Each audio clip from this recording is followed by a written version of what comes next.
Halo semuanya, Shalom. Perkenalkan, nama saya Aurelia Ahmad Syalayan. Saya mahasiswa IAKN Ambon, program studi pendidikan agama Kristen. Dalam video ini, saya akan membahas salah satu isu psikologi pendidikan, yaitu faktor-faktor yang berpengaruh dalam belajar. Apa sih pengetahuan tentang faktor-faktor belajar? Nah, yang pertama, faktor mempengaruhi prestasi belajar siswa. Belajar adalah kegiatan yang berproses dan merupakan unsur yang sangat fundamental dalam setiap penyelenggaraan jenis dan jenjang pendidikan. Ini berarti bahwa berhasil atau gagalnya pencapaian tujuan pendidikan itu amat bergantung pada proses belajar yang dialaminya. Skinner, seperti yang dikutip Barlow pada tahun 1985 dalam bukunya Educational Psychology, ia berpendapat bahwa belajar adalah suatu proses adaptasi atau penyesuaian tingkah laku yang berlangsung secara progresif. Prestasi belajar di sekolah sangat dipengaruhi oleh kemampuan umum kita yang diukur oleh IQ. IQ yang tinggi meramalkan sukses terhadap prestasi belajar. Namun, IQ yang tinggi ternyata tidak menjamin sukses di masyarakat. Semua itu merupakan faktor yang mendukung untuk menentukan cara belajar seseorang.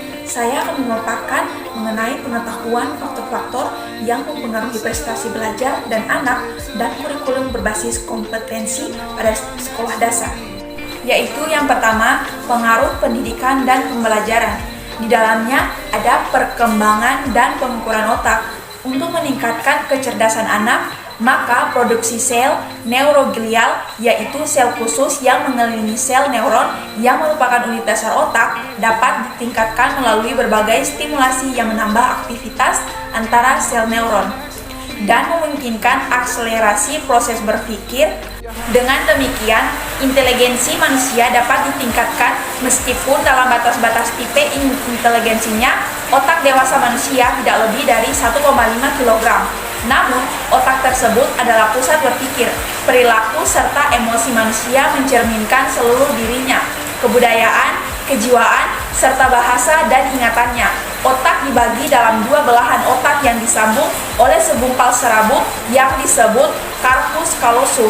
Belahan otak kanan menguasai belahan kiri badan, sedangkan belahan otak kiri menguasai belahan kanan badan. Respons, tugas, dan fungsi belahan kiri dan kanan berbeda dalam menghayati berbagai pengalaman belajar, sebagaimana seorang mengalami realitas secara berbeda-beda dan unik. Yang kedua adalah kecerdasan emosional. Prestasi belajar di sekolah sangat dipengaruhi oleh kemampuan umum yang kita ukur oleh IQ. IQ yang tinggi meramalkan sukses terhadap prestasi belajar. Emosi selain mengandung perasaan yang dihayati seseorang, juga mengandung kemampuan mengetahui atau menyadari tentang perasaan yang dihayati dan kemampuan bertindak terhadap perasaan itu. Bahkan pada hakikatnya, emosi itu adalah impuls atau bertindak. Prestasi dalam belajar merupakan dambaan bagi setiap orang tua terhadap anaknya. Prestasi yang baik tentu akan didapat dengan proses yang baik juga. Belajar merupakan proses dari sesuatu yang belum bisa menjadi bisa, dari perilaku lama ke perilaku baru, dari pemahaman lama ke pemahaman baru. Berikut faktor-faktor yang mempengaruhi belajar. Secara global, faktor-faktor yang mempengaruhi belajar siswa dapat dibedakan menjadi 3 macam. Yang pertama, faktor internal atau faktor dari dalam siswa, yaitu keadaan atau kondisi jasmani dan rohani siswa. Yang kedua, faktor eksternal atau faktor dari luar siswa, yaitu kondisi lingkungan di sekitar siswa. Yang ketiga, faktor pendekatan belajar, yaitu meliputi strategi dan metode yang digunakan siswa untuk melakukan kegiatan pembelajaran materi-materi pelajaran. Ketiga faktor di atas saling berkaitan dan mempengaruhi satu sama lain. Faktor internal siswa yang berasal dari dalam diri siswa sendiri meliputi 2 aspek. Aspek pertama, aspek fisiologis yang bersifat jasmania. Aspek yang kedua, aspek psikologis yang bersifat rohania. Aspek psikologis. Banyak faktor yang termasuk aspek psikologis yang dapat mempengaruhi kuantitas dan kualitas perolehan pembelajaran siswa. Namun, di antara faktor-faktor rohani siswa yang pada umumnya dipandang lebih esensial itu adalah yang pertama, tingkat kecerdasan atau inteligensi siswa. Yang kedua, sikap siswa. Yang ketiga, bakat siswa. Yang keempat, minat siswa dan motivasi siswa. Berikut faktor eksternal siswa. Seperti faktor internal siswa, faktor eksternal siswa juga terdiri atas dua macam, yaitu faktor lingkungan sosial dan faktor lingkungan non-sosial. Faktor lingkungan sosial. Faktor lingkungan sosial sekolah seperti para guru, para staf administrasi, dan teman-teman sekelas dapat mempengaruhi semangat belajar seorang siswa. Faktor yang kedua, lingkungan non-sosial.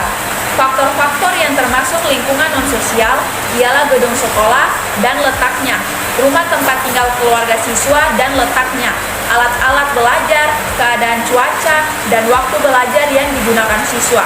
Faktor-faktor ini dipandang turut menentukan tingkat keberhasilan belajar siswa.